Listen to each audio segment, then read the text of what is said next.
Welcome to the Office of Object Relations, a place where we talk about things and objects that are in fact not indifferent, but alive with stories and histories. My name is Heather Murray Elkins, and you are welcome to this space. And today we're going to reflect on one of the most basic bedrock parts of our world in terms of energy and, in fact, structure of ground itself. This is a piece of coal. It's called black diamond, and there's an entire energy story to be shared with this that is far too complex to fit into any one story.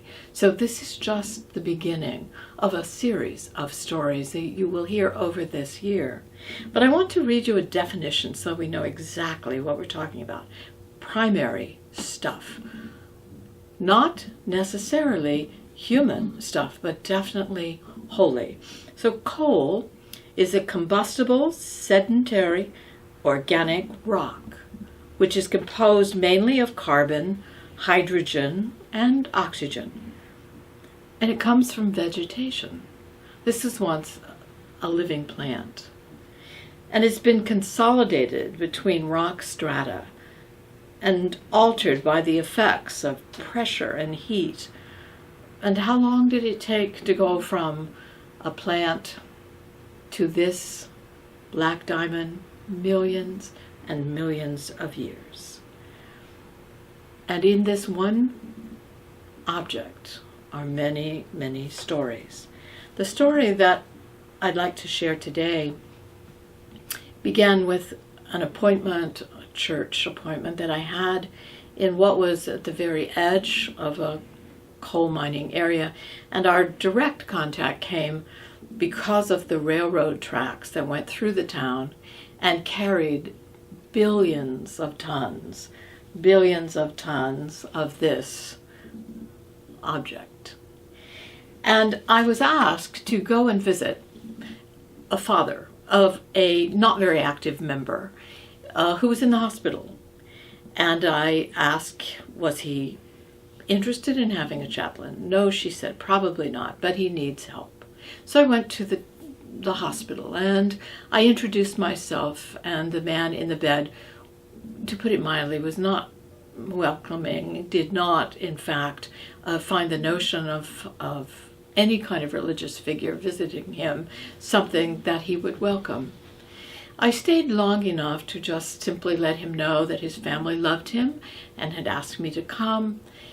And in the middle of my simply sharing that information, he began coughing.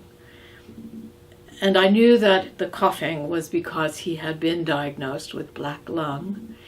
And the coughing was long and intense. And at the end of the coughing, he actually coughed out a huge splotch of blood and looked at it for a moment. And I was silent with him, and he said this is in my mind as clear now as when he said it.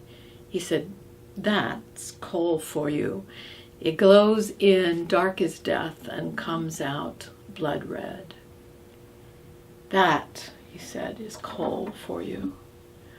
So much of our economy was based on the manufacturing, the life, the heat, and the light, with this as its base.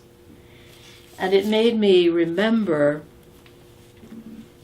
what a young man once wrote for me as I was talking with a group of students about what his father did and how he was going to go to college and what his hopes were. And he wrote this down for me. It's his energy policy when you think about coal.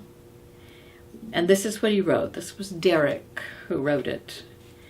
I can hear my father breathing before I see him come into the house.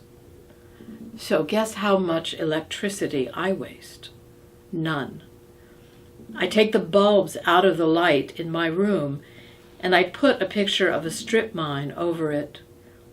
It is one less bulb my father has to light. The people who sat in darkness. Where is that light coming from, and what did it cost to bring it out? Now, if you've been following the conversations and the policies of American energy, you know that coal is gradually diminishing in its use. And what that has prompted is almost a desperate attempt to get as much out before the laws close it down. And so not this kind of mining, not the mining that we will hear Diana Wilcox talk about. It wasn't this kind of mining. We've then gone to not only strip mining, but mountaintop mining, where huge machines that do not require men like this, or women to help staff the working of this coal, basically eliminate mountains in order to get that coal, in order to create that light that Derek warns us about.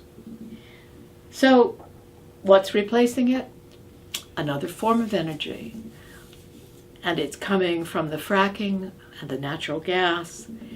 And that sense of this figure might, in a very short period of time, be antiquated.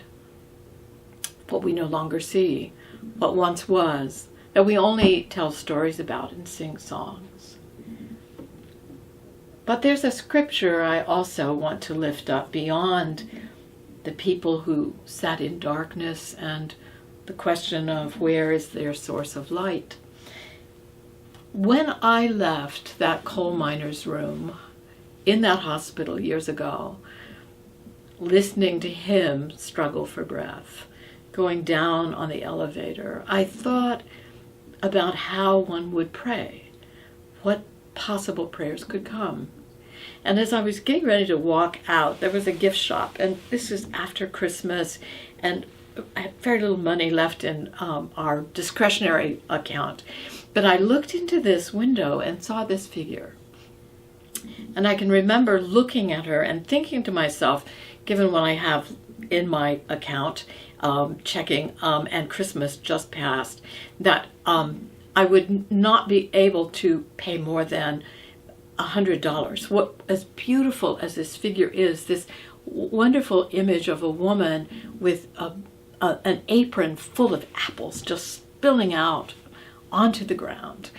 And so I thought, not more than 100, not more than 100. So I go in and I pick it up and I turn it over, and I have to smile to myself because it was discounted. It was like $2.50.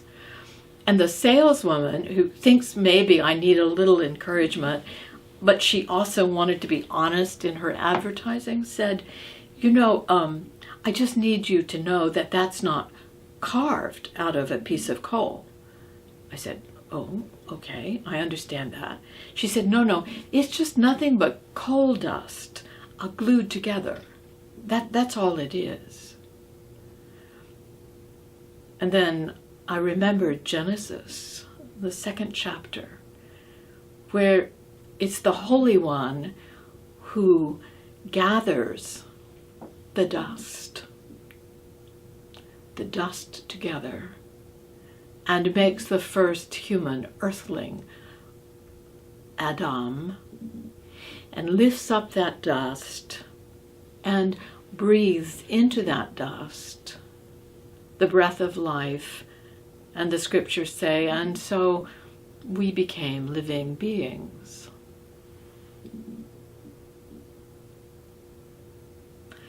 We are dust and breath. And that is how God has made us.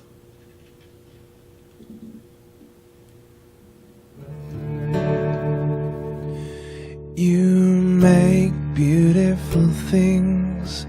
You make beautiful things out of the dust. You make beautiful things. You make beautiful things out of us.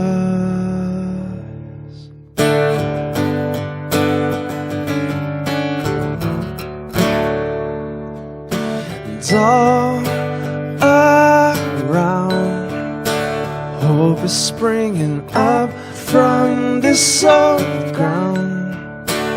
Out of chaos, life is being